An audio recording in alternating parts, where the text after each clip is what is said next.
O entrevistado de hoje é o músico e escritor Lobão. E o tema é o Manifesto do Nada na Terra do Nunca.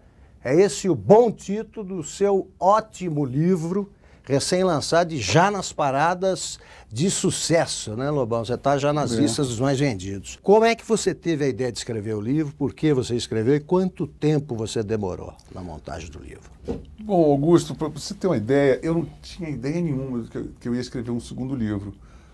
Foi a editora, a Cris. A autobiografia, que é 50 anos a mil, você publicou quando? No final de 2010. No início do ano passado, eu estava com o firme propósito de... Bom, agora eu vou fazer um CD novo, que eu estou desde 2005 que eu não faço um álbum novo, né? E eu estava já com músicas, etc e tal. Estava muito aprofundado em fazer um disco novo, que eu preciso fazer. Estou ficando com agonia desse disco não sai. E eu estava ainda terminando de mixar o disco ao vivo, o CD, o DVD. E nesse meio tempo, a Cris da editora me bateu um fio. Eu estava no Rio de Janeiro, a gente foi ali onde era o Barril 1800, não esqueço, mudou de nome, lá na Vieira Soto. A gente bateu um papo. Ela falou, pô, você podia fazer um livro que fosse, assim, falasse sobre música, alguma coisa. Ela começou a sugerir. E aí, naquela hora, eu comecei a falar sobre a Semana de Arte Moderna.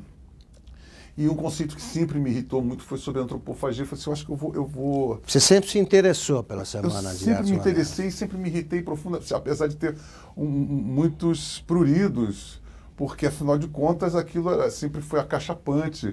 Eu aprendi... Uma coisa sacralizada. E eu tive contato, o primeiro contato com a Semana de Arte Moderna foi no meu colégio em 72. Governo Médici. O Governo Médici, aquilo ali foi um estouro. Eu fui apresentado aula de moral cívica, de português, todo mundo falando da Semana de 22, contra o parnasianismo, contra Olavo Bilac. De uma maneira tão assim apaixonada, eu não tinha autoridade nenhuma.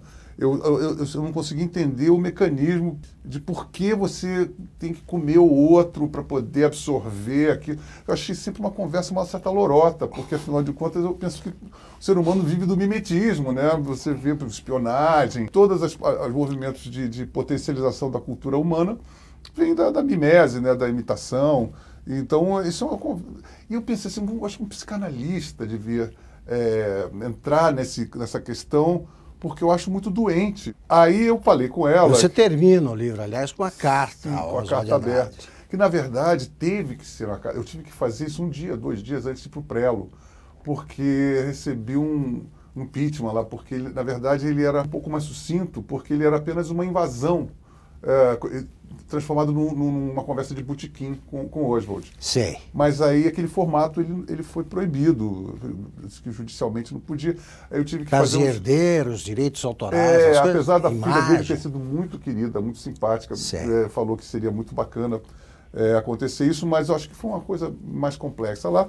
E eu tive que aumentar, na verdade, o formato. Eu tinha que fazer vários introitos para mostrar que aquilo não era um diálogo, assim, como você disse, naquilo. E eu acho que até que ficou mais substancioso, né? Eu comecei assim, bom, eu vou começar a fazer um link, e se fosse possível, de realmente dessa perenidade, dessa mentalidade instaurada e todas as contribuições e os malefícios que causaram esses conceitos, né, como Macunaíma, essas coisas todas, mas principalmente o conceito de antropofagia. Aí eu comecei a ler as obras do Oswald, do Mário, né, li o Macunaíma, li muitos livros da semana, de história a história da Semana de 22 e via também a certa gratuidade que eles também tinham na época, que eles queriam quebrar tabus.